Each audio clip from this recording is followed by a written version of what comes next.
Perang Makassar merupakan perang yang terjadi antara Kesultanan Goa bersama sekutu-sekutunya yang dipimpin oleh Sultan Hasanuddin melawan Belanda atau VOC yang dipimpin oleh Cornelis Spilman bersama sekutunya Kerajaan Bone yang dipimpin oleh Arung Palaka. Perang ini dimulai pada tahun 1666 dan berakhir pada tahun 1667 yang ditandai dengan ditandatanganinya Perjanjian Bungaya. Perjanjian ini bisa dianggap sebagai deklarasi kekalahan Kesultanan Goa Tallo. Meskipun Kesultanan Goa Tallo dianggap merupakan pihak yang kalah, namun banyak para pembesar-pembesar kerajaan atau bangsawan Makassar yang menolak untuk menyerah. Mereka tetap melakukan perlawanan terhadap VOC. Bahkan beberapa di antara mereka memilih untuk meninggalkan Sulawesi dan membantu perlawanan kerajaan-kerajaan lain untuk menghadapi VOC. Berikut ini merupakan 5 bangsawan Goa yang menolak menyerah pada Perang Makassar. Tapi sebelumnya, jangan lupa untuk like, subscribe, dan share channel ini. Juga aktifkan notifikasinya agar teman-teman bisa mendapatkan info mengenai video lainnya. Bangsawan Makassar yang menolak menyerah yang pertama adalah Karaeng Karunrung. Karaeng Karunrung merupakan penasihat sekaligus mangkubumi Kerajaan Goa Tallo, menentang keputusan Sultan Hasanuddin yang menandatangani Perjanjian Damai Bongaya dengan Belanda pada 18 November 1667. Karaeng Karunrung memilih terus berjuang. Karaeng Karunrung yang bermukim di Bontoala mempersiapkan diri. Pada 21 April 1668 pecahlah kembali perang. Pasukannya dengan cerdik menembus beberapa blokade pasukan dan menuju benteng Rotterdam yang telah dikuasai oleh VOC. Aksi-aksi penyerangan Karunrung membuat pasukan Belanda dan sekutunya Arung Palaka dari Kerajaan Bone kelimpungan. Sementara benteng-benteng yang dalam Perjanjian Bongaya harus dihancurkan, malah diperkuat kembali oleh Karaeng Karunrung. Serangan kedua pada 5 Agustus 1668, pasukan Makassar membuat gerakan pancingan yang menyusup ke Fort Rotterdam. Namun Arung Palaka menyergapnya. Pasukan Makassar mundur teratur dan terus dikejar pasukan Arung Palaka. Arung Palaka yang merasa sudah memukul mundur pasukan Karunrung, tiba-tiba di suatu titik dikepung oleh pasukan Makassar yang muncul dari persembunyian. Keadaan berbalik, pasukan Arung Palaka terdesak. Berikutnya, serangan serempak terjadi pada 12 Agustus 1668. Namun, karena terburu nafsu dan perhitungan tidak begitu tepat, serangan itu tak mencapai sasaran. Akibatnya 27 pucuk meriam jatuh ke tangan Belanda. Spilman kemudian menghimpun kekuatan untuk menggali parit-parit menuju benteng Sombaopu, tempat bermukim Sultan Hasanuddin. Spilman merencanakan penyerangan secara penuh ke benteng Sombaopu sembari menunggu bantuan dari Batavia.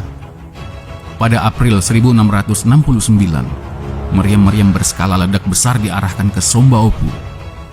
Saat bantuan mulai berdatangan pada 15 Juni 1669, Spilman mengibarkan bendera merah untuk melakukan serangan total terhadap benteng Sombaopu. 10 hari kemudian, tepatnya pada 24 Juni 1669, Spilman berhasil mengambil alih secara penuh Sombaopu. Akhirnya, Karunrung mengakui kekalahan. Perjanjian damai abadi diadakan di Batavia pada 20 Desember 1669. Delegasi dari Goa antara lain I Mapasomba mewakili Sultan Hasanuddin dengan 140 pengikutnya, dan Karunrung diwakili oleh putranya. Nah, bangsawan Makassar yang menolak menyerah yang kedua adalah Karaeng Galesong. Karaeng Galesong bernama lengkap I Maninrori Ikare Tojeng Karaeng Galesong. Ia lahir di Bonto Majanang, Bantaeng, Sulawesi Selatan pada tanggal 24 Maret 1655. Karaeng Galesong adalah seorang laksamana angkatan laut Kerajaan Goa yang terus melakukan peperangan di laut melawan VOC, bahkan setelah Perjanjian Bongaya ditandatangani Sultan Hasanuddin. Dipercaya jika Karenggalesong adalah pangeran putra dari Sultan Hasanuddin itu sendiri, dari permaisurinya yang keempat.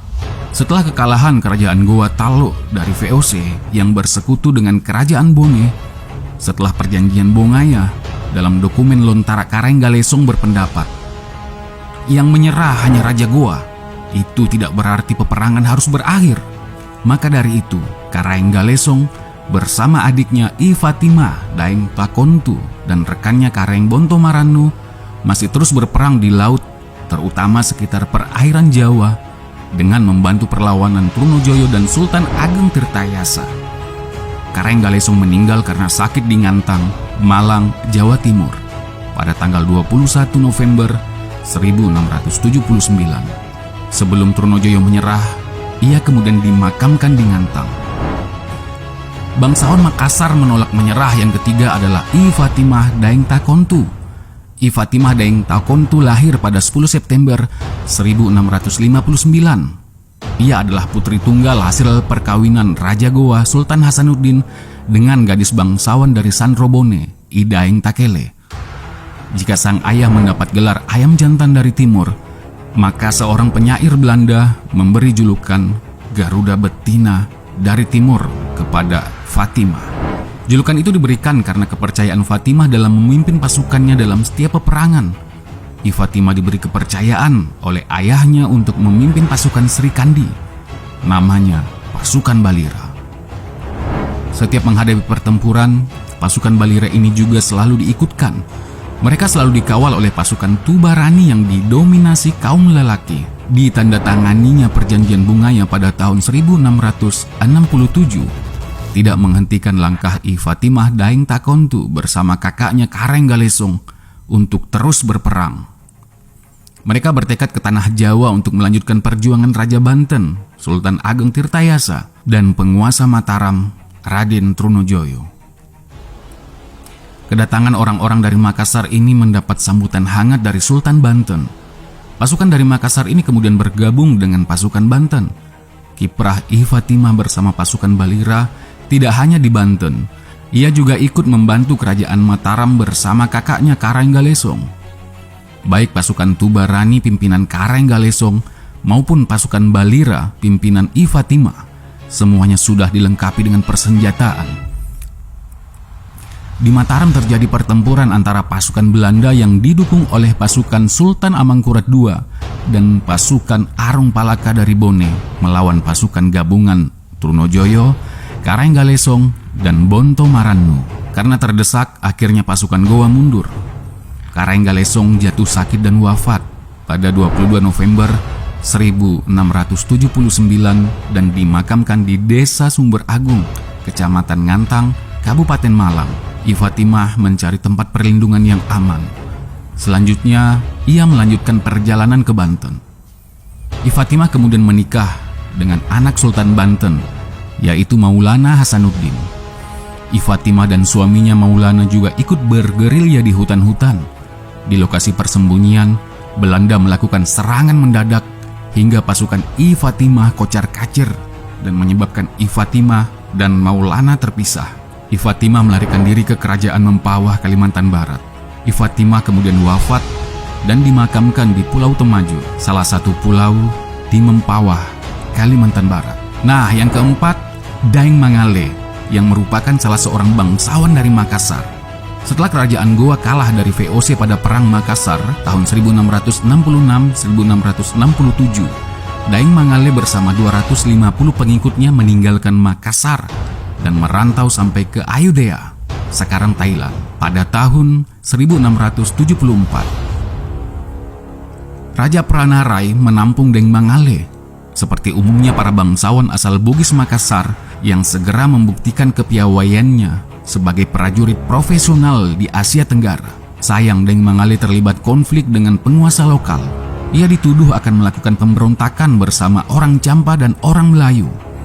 Terjadilah pemberontakan Makassar pada akhir 1686 antara koalisi Daeng Mangale, pangeran lokal pemukiman Champa Melayu, dan Persia melawan pasukan kerajaan Siam yang dibantu serdadu-serdadu Eropa. Para pemberontak itu khawatir akan diperbudak oleh raja yang merasa semakin kuat dengan datangnya pasukan baru. Raja Pranarai mengetahui persengkokolan itu. Ia lalu meminta Deng Mangale agar meminta maaf. Namun, permintaan maaf itu ditolak Deng Mangale. Raja lalu memerintahkan sekutunya orang Prancis, Claude de Carbin, untuk mengepung orang Makassar. Pertempuran pertama dimulai ketika 40 orang Makassar menghadapi ratusan serdadu Prancis dan Portugis. Corbin mencatat bahwa orang Makassar tak mau kalah. Mereka menyerang dan mengejar pasukan Prancis dan Portugis yang saat itu juga hendak membantai perempuan dan anak-anak. 6 orang Makassar menyerang pagoda dan membunuh beberapa prajurit serta biarawan di sana. Sebanyak 366 orang prajurit Prancis ditewaskan oleh hanya 6 orang Makassar. Masih dalam catatan Corbin, pada tanggal 23 September 1686, Raja Siam memerintahkan serangan besar ke perkampungan orang Makassar. Mereka hendak membumi hanguskan kampung dan membunuh mereka. Warga Makassar menghadapinya dengan semangat siri, keyakinan untuk membela kehormatan sampai titik darah penghabisan. Karena kalah dalam hal jumlah pasukan, orang Makassar akhirnya takluk. Daeng Mangale sendiri terluka lalu tewas akibat 5 tusukan tombak. Penduduk Siam sangat mengagumi keberanian orang Makassar yang menghadapi ribuan tentara dengan hanya 250 orang. Antropolog Prancis Christian Pelleras dalam majalah Archipel pada tahun 1997 menuturkan kisah lain seusai pemberontakan orang Makassar. Katanya, 2 bangsawan muda Makassar yang tersisa di Siam lalu dibawa ke Prancis pada masa pemerintahan Louis ke-14. Mereka adalah Daeng Ruru dan Daeng Tulolo. 2 orang itu lalu menjadi anggota legiun pasukan Prancis. Mereka menjadi prajurit hebat. Seorang di antaranya menjadi pasukan Angkatan Laut Prancis yang diberi gelar Louis Dauphin Makassar. Nah, yang terakhir, bangsawan Makassar yang menolak menyerah adalah Syekh Yusuf. Syekh Yusuf Abul Mahasin Tajul Khalwati Al-Makassari Al-Bantani. Ia juga digelari Tuan Tak Salamaka Rigoa atau Tuan Guru Penyelamat Kita dari Goa. Oleh pendukungnya di kalangan rakyat Sulawesi Selatan, Syekh Yusuf lahir di Goa, Sulawesi Selatan pada tanggal 3 Juli 1626. Ketika Kesultanan Goa mengalami kalah perang terhadap Belanda, Syekh Yusuf pindah ke Banten dan diangkat menjadi mufti di sana. Pada periode ini Kesultanan Banten menjadi pusat pendidikan agama Islam dan Syekh Yusuf memiliki murid dari berbagai daerah, termasuk 400 orang asal Makassar yang dipimpin oleh Ali Karaeng Bisai. Ketika pasukan Sultan Ageng dikalahkan Belanda pada tahun 1682, Syekh Yusuf ditangkap dan diasingkan ke Sri Lanka pada bulan September 1684. Di Sri Lanka, Syekh Yusuf tetap aktif menyebarkan agama Islam sehingga memiliki ratusan murid. Melalui jamaah haji yang singgah ke Sri Lanka, Syekh Yusuf masih dapat berkomunikasi dengan para pengikutnya di Nusantara, sehingga akhirnya oleh Belanda ia diasingkan ke lokasi lain yang lebih jauh, yakni Afrika Selatan pada bulan Juli 1693. Di Afrika Selatan, Syekh Yusuf tetap berdakwah dan memiliki banyak pengikut. Ketika ia wafat pada tanggal 23 Mei 1699, pengikutnya menjadikan hari wafatnya sebagai hari peringatan. Sampai di sini catatan kaki kita kali ini. Jangan lupa di-subscribe ya teman-teman, agar semakin banyak video-video yang akan kita produksi. Dalam kolom komentar kalian bisa memberikan masukan tentang video ini atau memberikan masukan tentang tema video kita selanjutnya. Nah, silakan di-share sebanyak-banyaknya karena berbagi itu indah.